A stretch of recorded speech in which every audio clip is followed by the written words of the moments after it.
Hey Saints, I'm just gonna keep doing videos, I guess, as the Lord leads. But I put the video out yesterday when I read the article about the B-52s. They're scheduled to go into the Middle East there, um, and the point I was trying to make is that I think that's a key indicator of the, call it World War III, but that's a key indicator because the Saudi Arabian buildup and the war game that they're doing with the hundreds of thousands of people on the border of Syria and Turkey, with the big buildup that's going on the northern border, they've both said they won't go into Syria unless the US or NATO leads the effort. And what is how do these wars typically start?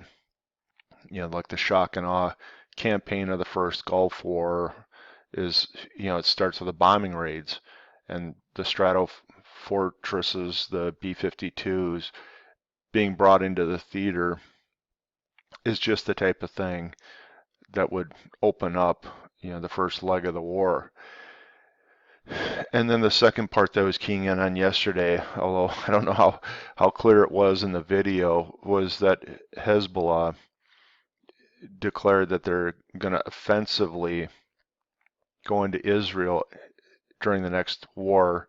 They said specifically into Galilee.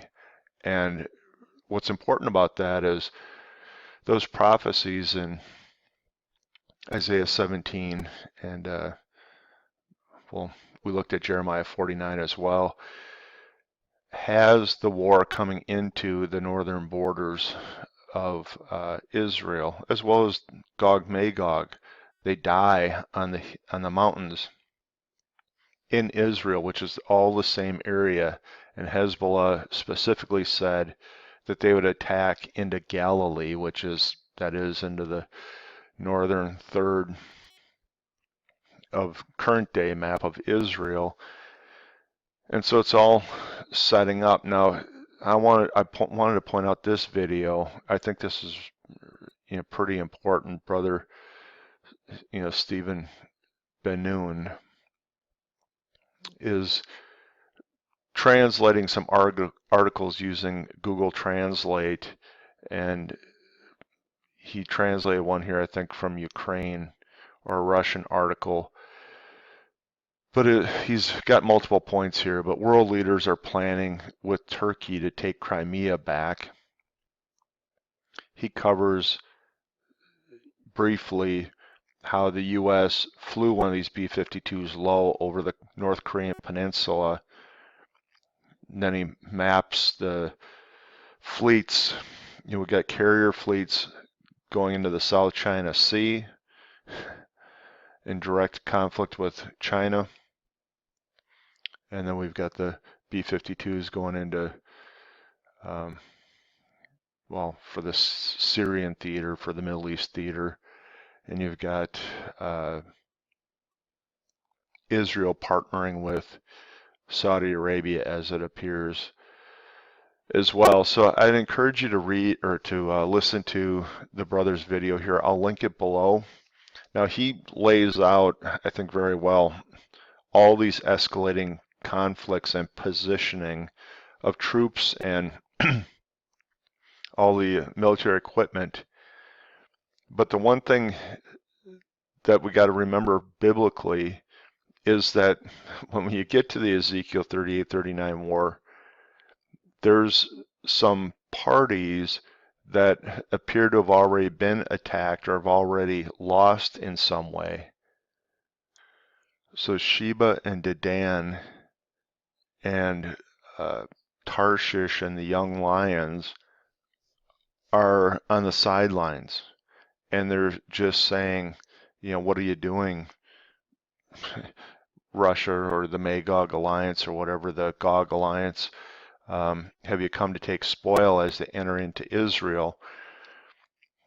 And if you look at the current war footing, Saudi Arabia is anything but backing down or anything but, sitting on the sidelines wanting to complain.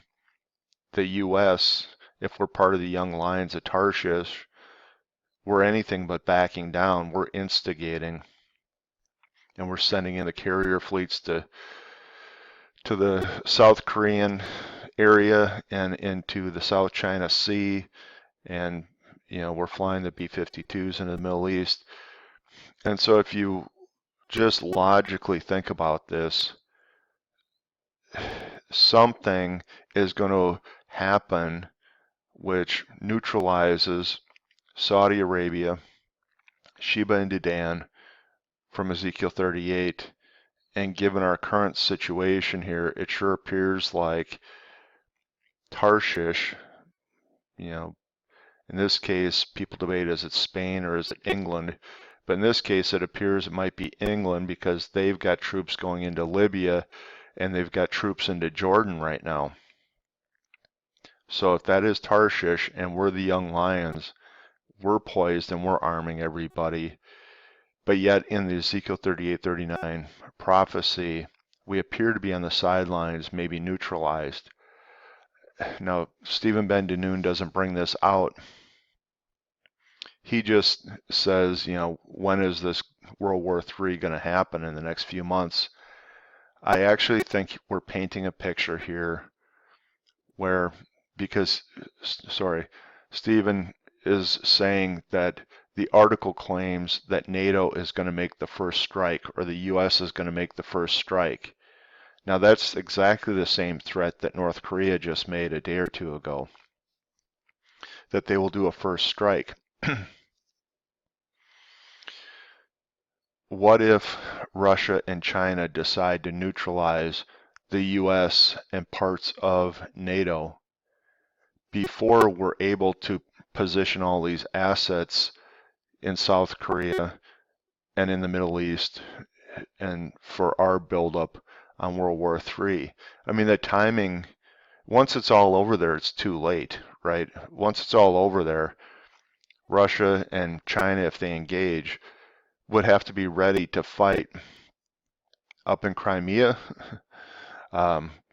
against Turkey coming down, against Saudi Arabia and Syria, against the current deployments out of Jordan. That's why I brought Jordan into the picture yesterday and today. Timing would be right for Russia to align with China and try and neutralize as much of the US and NATO as they possibly can prior to that war kicking off. Otherwise, we'll have all of our assets over there in the theater. And even if they do a strike on the US, our military capability surrounding Russia and in Europe and the Middle East would be significant. And so I'm not trying to bear doom and gloom, but Ezekiel 38 says, an evil plan comes into his mind. And I forget exactly how it's stated, but the Gog alliance is intact when it comes into Israel. And right now, if they allow us to get all this equipment forward deployed into Europe and the Middle East, I can't imagine that if war started, Russia would be in a position to be completely intact, along with their partners Iran. I would suspect that the second war breaks out, for instance, over Syria, wouldn't Israel be trying to neutralize Iran's nuclear capability and probably their air force during the first strikes? I mean, they've been chomping at the bit for a decade to do that, and it's been the U.S. holding them back. I just think logically that we're on the verge of a potential first strike coming out of Russia and China to freeze US and NATO from being able to participate effectively. And when you get to Ezekiel 38-39, it appears that we've been neutralized and Saudi Arabia has been neutralized because we're not participating in that attack and we're not trying to thwart it. Israel stands alone so that God gets all the glory when that invasion is put down. So I just want to bring that to your attention, saints. I usually do Bible studies, but I think what's going on is just, um, you know, I don't know. I could care less about the election, put it that way. I could care less about just about anything else that's in the newspapers right now. Or I think this is it. I think this is the, story of the Bible is playing out. So yeah, I guess keep looking up, saints, because we don't really know. I think the Lord's going to take us out at the last possible minute. Um, 1 Thessalonians 5, the we and the them in the first half of that chapter, the them are caught off guard, are surprised, and sudden destruction comes. And the we are not part of that group. We're children of the day, children of light. And it sure seems like with the elections going on and all the different made up drama around that the US isn't reporting this phenomenal buildup that's occurring in the Middle East, and these reports, for instance, if you watch this video, are coming out of like the Ukraine or Russia or different other places, but not out of the US. So I think we're going to basically be caught off guard. The bulk of the population will be. And I'm really worried that since we're talking first strike, NATO's talking first strike, North Korea's talking first strike, that the only way that that biblical scenario could play out, well, I can't say the only way, God can do what he wants, but the only logical way from a fleshly human thought process would be if Russia, China actually do the first strike to position things the way it looks like it needs to be in the Ezekiel 38 battle. So I'll leave you there, saints. It's just, it's just pretty amazing. I'll put the link to this video below. God bless.